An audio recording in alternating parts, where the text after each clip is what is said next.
સાપ્તાહિક ક્લોઝ તરફ આગળ આવી ચૂક્યા છીએ આપણે, અને આ અઠવાડિયું સોફાર રેન્જમાં રહ્યું. જેટલા વધ્યા એટલા જ ઘટ્યા, અને દરરોજ જેમ તમે ગઈકાલે ઇન્ડિકેટ કર્યું હતું કે 30-40 પોઈન્ટની જ ગિફ્ટ નિફ્ટીની ઓપનિંગ હોય છે, એવું જ આજે પણ થઈ રહ્યું છે. કોઈ ગેપઅપ કે ગેપ ડાઉન નથી, એકદમ ફ્લેટિશ ઓપનિંગ આજે પણ થવા જઈ રહી છે. યોમિક બિલકુલ યસ, ગુડ મોર્નિંગ. તમે જુઓ તો આ અઠવાડિયું પણ અને ઇવન તમે જો છેલ્લા 1-2 અઠવાડિયે આપણને માર્કેટ એક રેન્જમાં જ ફસાયેલું જોવા મળી રહ્યું છે.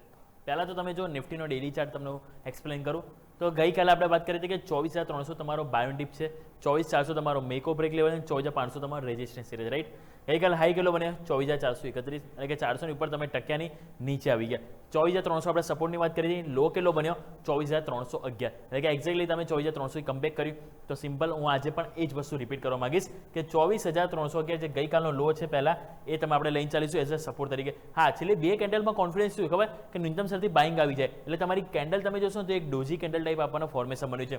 24 તમારું જે 311 આ તમારો પહેલો સપોર્ટ છે. અગર જો એ તૂટે તો સેકન્ડ સપોર્ટ તમારો આવશે 24,265. તો આજે અગર જો ઘટાડો આવે છે તો 24,311 થી 24,265 વાળો એરિયા છે, જેને આપણે એક વખત બાયોડિપ તરીકે જોઈશું.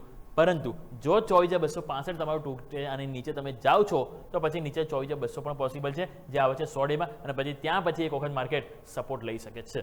તો એઝ ઓફ નાઉ આજે ઓપનિંગ બાદ 24,311 ઘટાડો આવે છે તો એને સપોર્ટ તરીકે જોઈશું. 24,265 આ એક રેન્જ છે, એક સપોર્ટ એરિયા તરીકે કામ કરશે. અગર માની લો કે આજે ઓપનિંગ બાદ તેજી આવે છે કાં તો ઘટાડા પછી રિવર્સલ આવે છે તો ઉપરની તરફ જ્યાં સુધી કહેવાય ને કે 24,460 ની ઉપર કે 10 ડેમાં ઉપર તમે જ્યાં સુધી નહીં જાઓ ને ત્યાં સુધી માર્કેટમાં કોન્ફિડન્સ નહીં આવે. થોડુંક વધશે તો થોડુંક ઉપરથી નીચે પણ આવી જશે, એટલે કે રેન્જ બાઉન્ડ રહેશે અને કહેવાય કે બંને તરફી મોમેન્ટમ જોવા મળશે. સો ઉપર તેજીની અપેક્ષા આપણે છે ને જે રેન્જ છે 24,460 થી 24,500 આ 40 પોઈન્ટ રેન્જ છે, જે રેઝિસ્ટન્સ તરીકે કામ કરશે. તેજી આવે છે તો અહીંયા તેજી અટકી શકે છે. હા, 24,500 ની ઉપર તમે જશો તો પછી આપણે કહેવાય અહીંયા યુ ટર્ન પોસિબલ છે. અને નીચે આપણે જેમ વાત કરીએ પ્રમાણે 24,311 થી 24,265 આને આપણે એઝ અ સપોર્ટ તરીકે લઈને ચાલીશું. એઝ ઓફ નાવ બાયોડિપ તરીકે આપણે લઈને ચાલીશું. ક્લિયર. હવે વાત કરીએ વીકલી ચાર્ટ. વીકલી ચાર્ટમાં જો તમે નજર કરો તો ત્યાં તમને બિલકુલ કહેવાય ને હા છે થોડી કેન્ડલ નેગેટિવ, પરંતુ પ્રોબ્લેમ ક્યાં છે કે આ ઘટાડામાં તમે કહેવાય ને આ જે રેન્જમાં હતા ને રેન્જમાં તમે જો પાછા ફરીથી આવી ગયા, રાઈટ. આ તમારી રેન્જ હતી અને રેન્જની અંદર તમે જો ફરીથી આવવાના પ્રયત્ન કરી રહ્યા છો. 24,500 ની નીચે તમે રહેશો એટલે ઓબ્વિયસલી તમારું કહેવાય ને કે માર્કેટ હજુ પણ ક્લિયર ડિરેક્શન નથી બતાવી રહ્યું. તો વીકલી ચાર્ટમાં એઝ ઓફ નાઉ તમે જો કોઈ એવા સારા એવા સંકેતો જોવા નથી મળી રહ્યા. જોઈએ કે હવે અહીંયા આજના દિવસે ક્લોઝિંગ કઈ રીતે આવે છે ઇમ્પોર્ટન્ટ રહેશે. ઓપન ઇન્ટરેસ્ટ લઈને આવો તો ઓપન ઇન્ટરેસ્ટમાં તમે નજર કરો 24,500 કે જે હાઈએસ્ટ કોલ રાઇટેસ્ટ છે, કારણ કે 24,500માં તમે જો તો આપણને કહેવાય કે ઓલમોસ્ટ 1 કરોડ જોવા મળે છે. ઇવન 24,600 પણ તમે જો તો ત્યાં પણ 1 કરોડની નજીક છે. નવું એડિશન પણ ત્યાં તમે જો આપણને આવ્યું છે કોલ રાઇટેસ્ટ. પુટ રાઇટર્સ ક્યાં આવ્યા 24,300 ઉપર, કારણ કે ગઈકાલે ત્યાં સપોર્ટ લીધો 21,78,00,000 લાખ તમે જો છે. એટલા માટે મેં તમને કીધું 24,311 એને સપોર્ટ તરીકે લઈને ચાલીશું, કારણ કે ત્યાં છે હાઈએસ્ટ પુટ રાઇટર્સ. ગઈકાલે મેં તમને કીધું 24,400 મેકો બ્રેક લેવલ, આજે પણ હું એ જ કહીશ, કારણ કે ત્યાં તમે જો કોલ રાઇટર્સ પુટ રાઇટર્સ બંને ઇક્વલ જોવા મળે છે.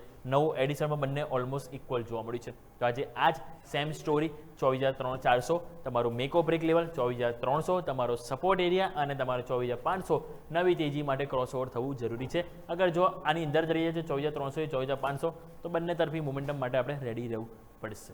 વાત કરીએ બેંક નિફ્ટી. બેંક નિફ્ટી તમે નજર કરો તો અહીંયા પણ જે રીતે ડેલી ચાર્ટમાં ગઈકાલે થોડુંક ઉપલા સ્તરથી નીચે આવ્યું તો એક્ઝેક્ટલી તમે જો 10 ડેમાંની સ્લાઇટ નીચે તમે ક્લોઝ થયા. તમારું 10 ડેમાં કેટલું છે 57,663. આપણું ક્લોઝિંગ કેટલું હતું 57,635. તો પહેલાં તો ઓપનિંગ બાદ તમારી 10 ડેમાં 57,670 અને ઉપરની તરફ 57,800 આ જે એરિયા છે ને એ તમારો રેઝિસ્ટન્સ એરિયા છે ઓપનિંગ બાદ તરત જ. તો એની ઉપર જવું જરૂરી છે. શેની ઉપર 57,800 ની ઉપર. તમે 57,800 ઉપર જઈને જો ટકો છો તો પછી એક વખત ઉપરની તરફ 58,000 જઈ શકો છો, અને 58,000 ઉપર પછી 58,300 પણ રસ્તા ઓપન જશે. પરંતુ ઓપનિંગ બાદ આપણે રેન્જ ફોકસ કરીશું તો એ છે 57,670 થી 57,800. અગર માની લો કે ઉપલા સ્તરેથી આજે ઓપનિંગ બાદ ઘટાડો આવે છે તો શું, તો ઘટાડો આવે છે તો નીચેની તરફ 57,500 છે એ તમારો એક સ્ટ્રોંગ સપોર્ટ એરિયા તરીકે રહેશે, કારણ કે ત્યાં છે as of now highest put રાઇટર્સનો સપોર્ટ. અને એના બાદ કોઈ આવશે તો એ છે 57,250.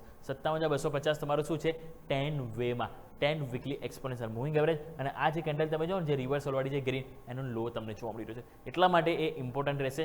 તો બે તમારા સપોર્ટ રહેશે ઓપનિંગ બાદ 57,500 ત્યાંથી યુટર્ન મળે છે તો વેલ એન્ડ ગુડ. જો નથી મળતું તો 57,250, અને જો ઉપરની તરફ તમે જાઓ છો તો 57,800 ની ઉપર તમારે જઈને ટકવું જરૂરી છે, તો તમને એક ફર્ધર તેજીનો પાવર અને કોન્ફિડન્સ જોવા મળશે.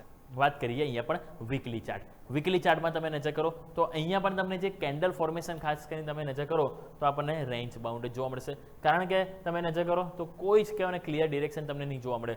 તમે જુઓ તો કહેવાય ઓલમોસ્ટ ઇન બિટવીન આખા અઠવાડિયાની જે કેન્ડલ હતું ને એના એવરેજ તમે કાઢશો ને તે લેવલ ઉપર અત્યારે તમે જોવા મળી રહ્યો છો, હાઈ અને લોના એવરેજની વચ્ચે. હવે આપણે મેં તમને શું કીધું, આ અઠવાડિયાનો લો કેટલો છે 57,158. 10 વેમાં કેટલું છે 57,254. એટલા માટે આપણે એને સપોર્ટ તરીકે લીધું 57,250 કે તમારો એક મેજર સપોર્ટ રહેશે. 57,500 તૂટે તો 57,250 એને આપણે સ્ટ્રોંગ સપોર્ટ તરીકે લઈને ચાલુ શું. આવો વાત કરી લઈએ ઓપન ઇન્ટરેસ્ટમાં તમે નજર કરો તો 58,000. ઓબ્વિયસલી ત્યાં કોલ રાઇટર્સની ફાઇટ છે. તમે જો 21 લાખ આપણને જોવા મળે છે, સામે પુટ રાઇટર્સ કેટલા છે 14 લાખ. ગઈકાલે સારી વસ્તુ એ નથી થઈ કે તમારા ઓલમોસ્ટ 60,000 આજુબાજુ પુટ રાઇટર્સે કોન્ફિડન્સ ખોયો છે. એટલા માટે હજુ પણ તમે જો તો ઓઆઈ ડેટા છે એ પુટ રાઇટર્સના ફેવરમાં નથી આવ્યા. કારણ કે બધી જગ્યાએ તમે જો કોલ રાઇટર્સનું એડિશન થયું છે તો હજુ પણ કોન્ફિડન્સ તો કોલ રાઇટર્સનો જ છે.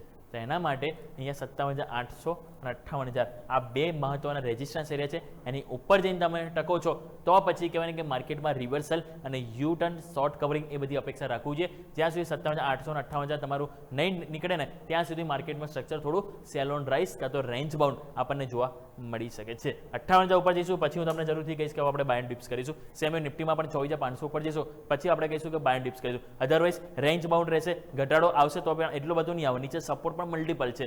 તો એઝ ઓફ નાઉ આપણે કહેવાય કે આપણું માર્કેટ રેન્જ બાઉન્ડ જોવા મળી રહ્યું છે. તો આપણે સ્વાભાવિક છે કે થોડું સાવચેતી ભર્યું એથી જોવું જોઈએ. અને હા, ક્લોઝિંગ આજનું છે કે જે ઇમ્પોર્ટન્ટ રહેશે. યસ, તો આ છે તમામ સંકેતો કે જેને ધ્યાન પર રાખીશું. આભાર યોમિક આપનો અમારા સાથે જોડાવા માટે. આ તમામ ડિટેલ્સ